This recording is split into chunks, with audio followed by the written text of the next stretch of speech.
biggest economic issue in 1850 West Georgia was how do you move the cotton to market. Up till this time, what happened was the farmers would bale their cotton and send it to the river.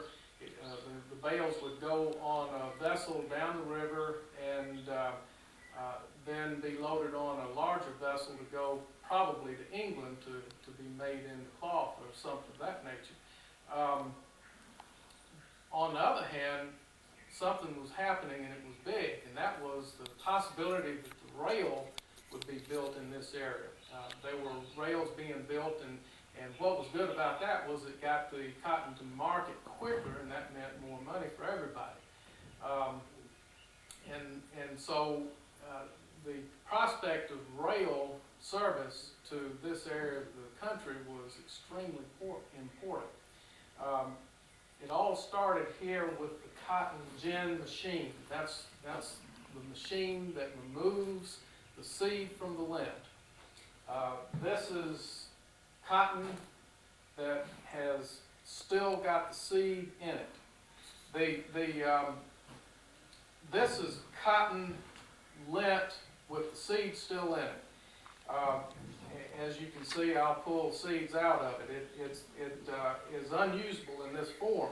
So obviously the thing to do is to get the fiber away from the seed, and that's what the machine does. This is the cotton gin. The cotton lint with the seeds in it is hand-fed into the cotton gin. The cotton gin has saws.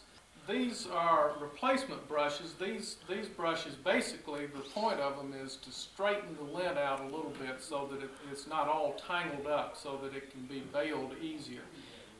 These brushes are newly built, and they were built by an industry in Columbus called Loomis Industry that makes gins even to this day. We have also the original cylinder of brushes that came out of this machine, and that is located right here. Loomis basically copied this brush cylinder, and it's really a basic, simple procedure, but this whole building has to do with this little machine right here. The seeds are used in a number of ways. A farmer would bring in cotton, and oftentimes he would trade with the ginner. To do the cotton ginning, he would give seed as payment.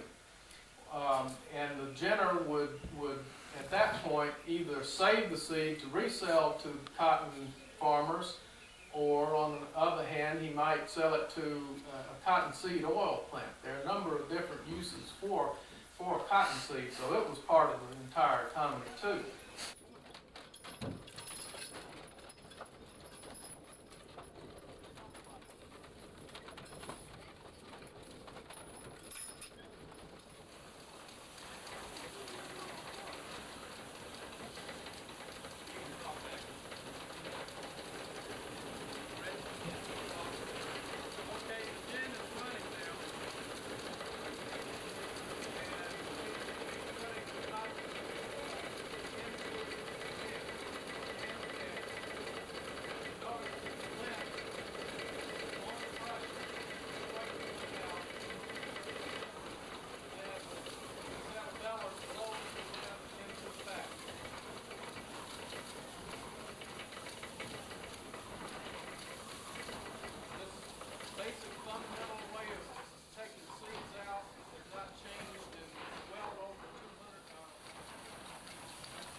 Once the lint has been removed from the seed, then the lint is carried from the gin house over here to the cotton baling press. That's what this building is a cotton baling press. Cotton baling press makes bales. This is how that works. The top of the building, you can see, is actually a sort of a separate structure. There's a wooden beam that runs off of either side. An animal, an ox, a mule, or something of that nature is tied to one of the beams and runs the entire top of the building post and building and all around in a circle. That top building is tied to a screw under this shed. The shed, the screw under the shed pushes a block down on the cotton lint. And then the lint, once it's tight, is tied off, the animal is turned, and the screw runs the other direction. This right here is the wood screw that I talked about earlier. This screw is hand carved. It took a man probably about 6 months to carve that so that it was exactly right and would fit the threads on the inside of the wood here. The entire structure is tied to a block of wood right here. When it is operating, the entire screw would be all the way at the top. Cotton would be brought up on this platform and put inside this box here, along with some leather thongs which would be used to tie off the bale.